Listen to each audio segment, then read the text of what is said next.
All right, ladies and gentlemen, we're gonna get this March meeting of the Cannon County Board of Education's workshop started.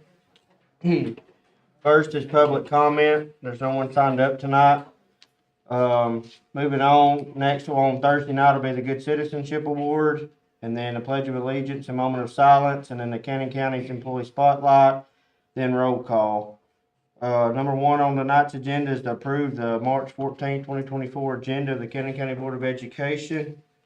And we need to add on number 2, consent agenda. On D, approve overnight and out-of-state trips, CCHS DECA, to Anaheim, California for April 27th through May the 11th. May 1st. Oh, May 1st, I'm sorry. Sorry, I wrote that wrong. All I right, tried. guys. Sorry. Where were they going? California. Anaheim, And California. we're not taking a school bus. I would hope not. Okay, and then, does anybody have anything else? Everybody else okay with the agenda? All right, moving on will be the consent agenda. We approve the minutes of the February 8th, 2024 board meeting.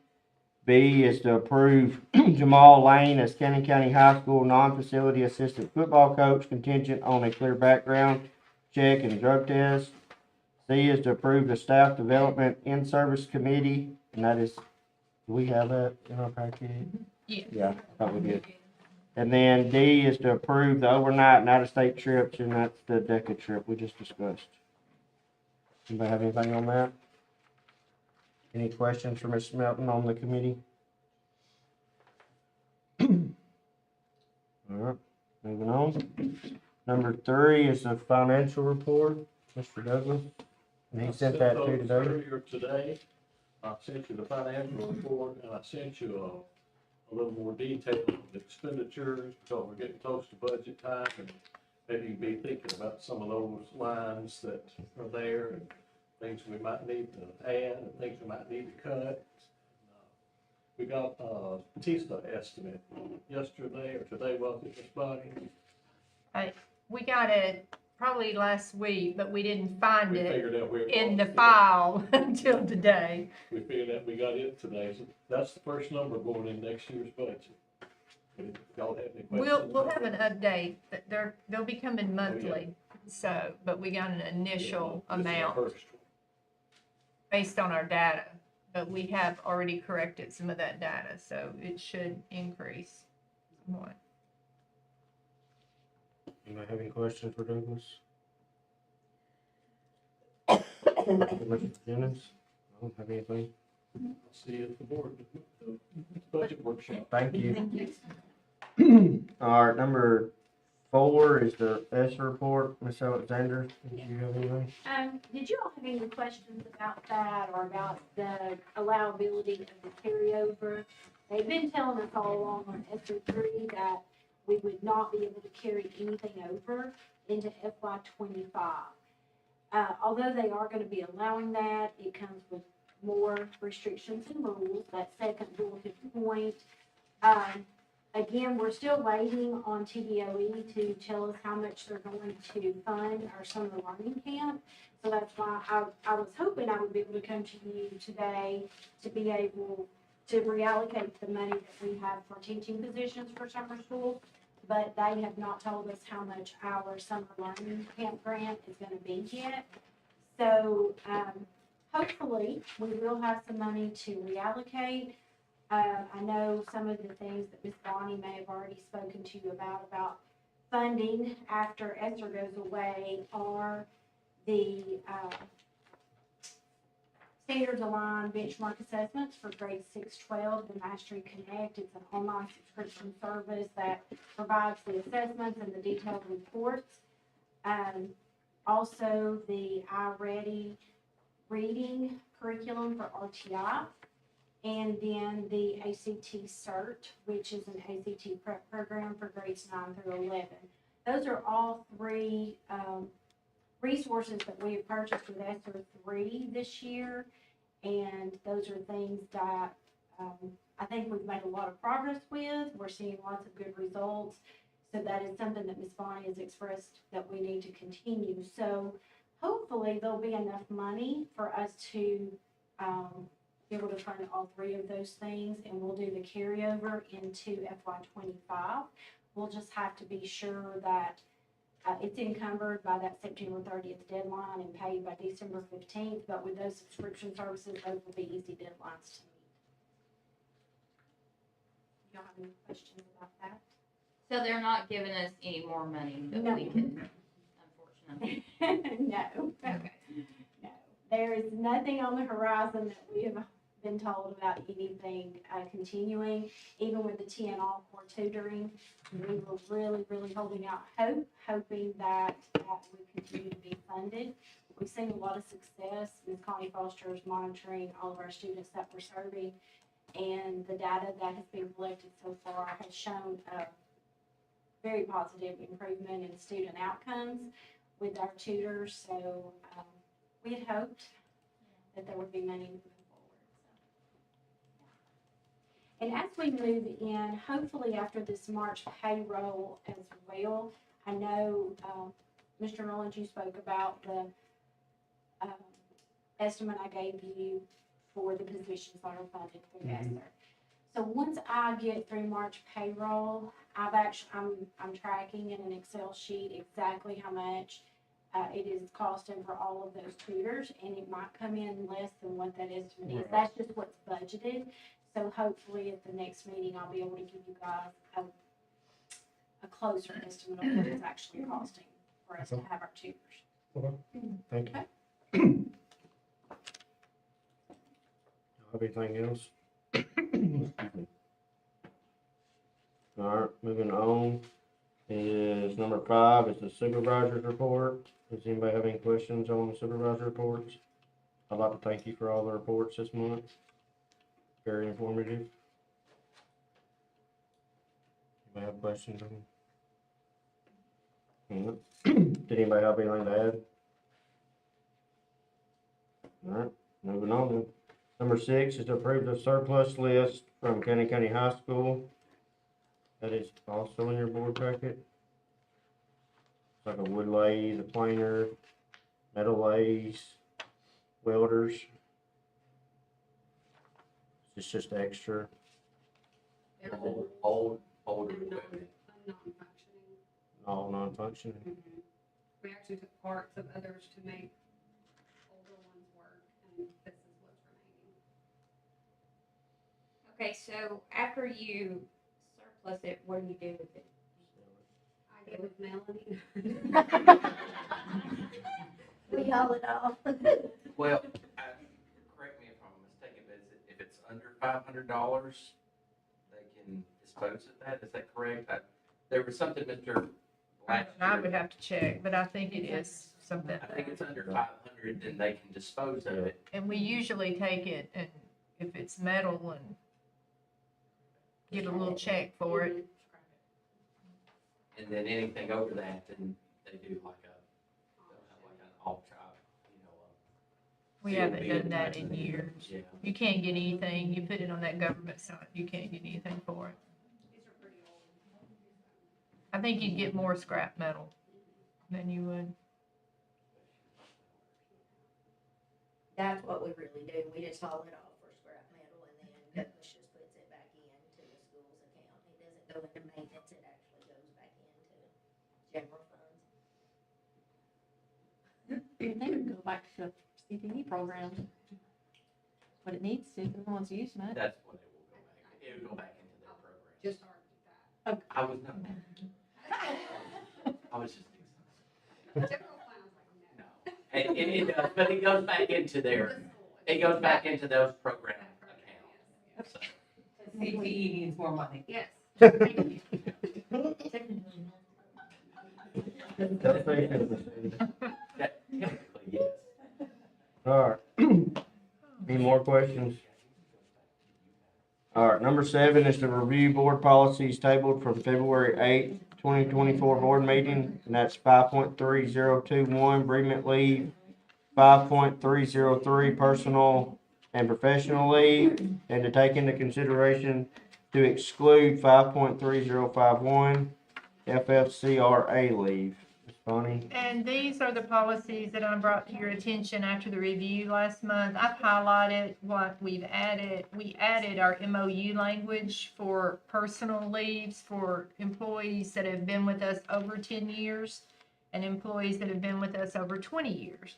They earn 2 extra, 10 years earns 1 extra personal day, 2 years 20 years earns 2 extra personal days. Those cannot be rolled over. They have to be used during the year.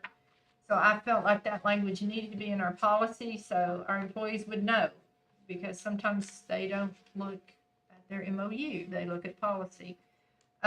We had to change the bereavement leave because of state law that changed, and because of the, not state law, but the MOU change that said that they do not have to take those consecutively. They can be used within 90 days, non-consecutively. I was on that committee when that changed, and that needed to be done.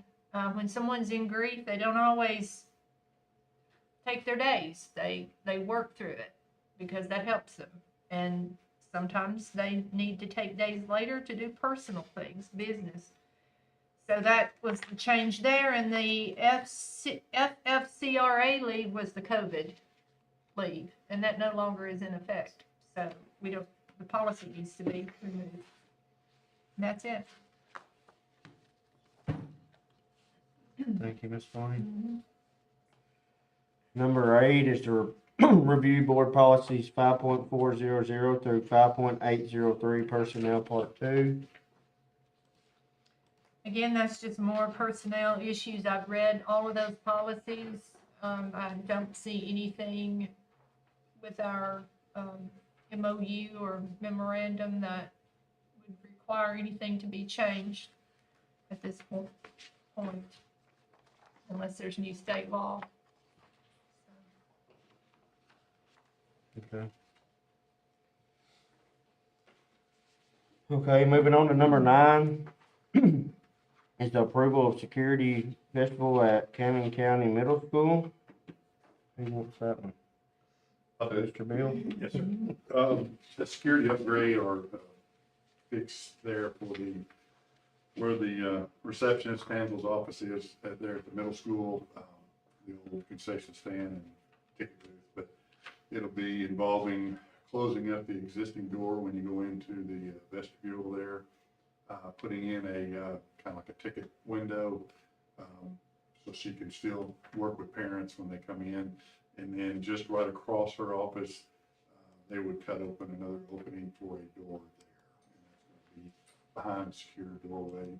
But that'll be access for teachers, staff, even students, whatever is going on during the daytime.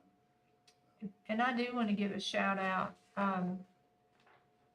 Miss Melanie worked again her magic with the gentleman that purchased Auburn School, who has donated a bulletproof glass in window with the door, a slider, to this project. And this project would have cost us probably over $30,000, or if we'd had to buy the window and then do the work. And because of this, we're looking at what, $3,700. So another chalk up to that. So and also a good partnership, maybe hopefully with our CTE program, with his business there. So I will add, this was a result of the security assessment that is done yearly. And when we got the public school security grant, we had to prioritize our needs based on that security assessment. And this was a result of that finding. That was one of the things that we were told needed to improve. So this will be covered under that safety grant. So you just need us to approve it? because we're cutting a door. It's a building. You're just making a door. Any more questions? Thank y'all. Thank you for everything. Number 10 is to schedule future budget workshops. Ms. Alita's, I don't see her on there, but she has requested that the future ones be on a Tuesday or Wednesday if we can, because of her classes. She's not able to attend on Mondays anymore. I would hope we could do those on Tuesday, because I Yeah. attend church on Wednesday. I do too. So Wednesday is out for me.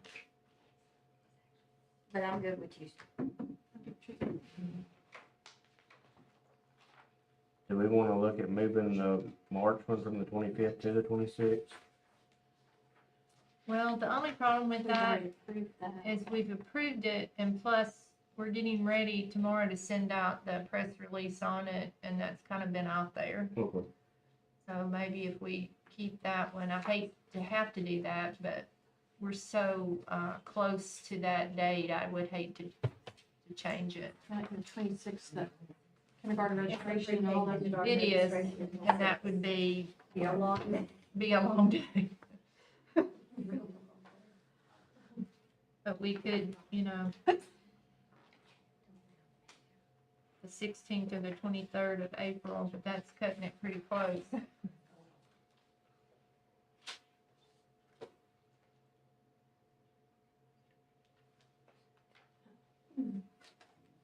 You might do one on the 16th and then do one on the 30th, because we got to have that to them by May, what is it, 15th, something like that.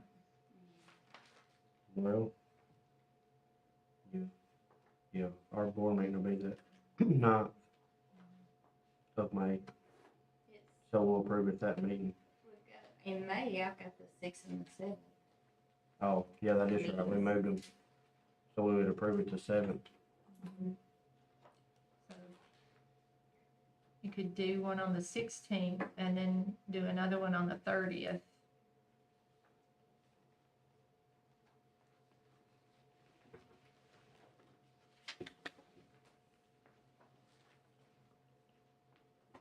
And that's just a suggestion. We need 2 for April. Probably.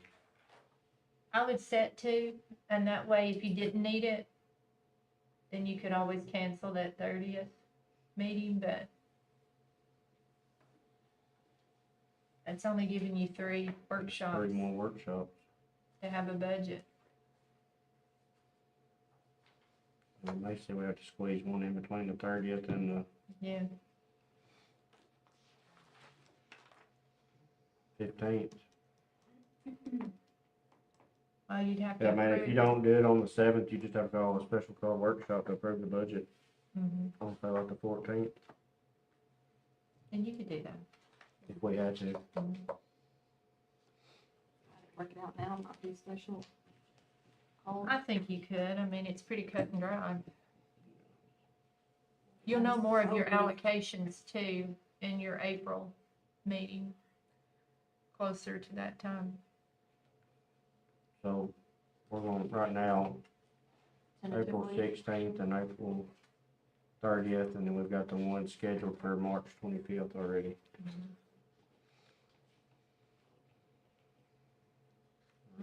About May. May will be a emergency if you have to. If you're gonna have one the week, you're gonna have one the 30th, and then the first, that's on a Tuesday, and the first is on Wednesday, and our board meeting's on that following Monday. Monday, Tuesday of that week. So if we see the 30th, we're gonna have to have one more. We can either maybe catch it on Thursday or Friday, or you can schedule it afterwards. We'd have to call a special call after the 7th. Let's hope we don't have to do that. We'll think positive. We got 3 meetings. We can do it. Yes. Alright. Ms. Bonnie's comments will be Thursday. You have anything tonight, Ms. Bonnie? No, we'll hold them till Thursday. Number 12 will be the chairman's comments. Only thing we'll say tonight is thank y'all for all the hard work. Last 9 weeks here in the home stretch. Good luck to the basketball boys for state Thursday. They'll play before our meeting, so I encourage everybody to go to support them if you can before our meeting Thursday night. And then we're adjourned. Thank y'all for coming.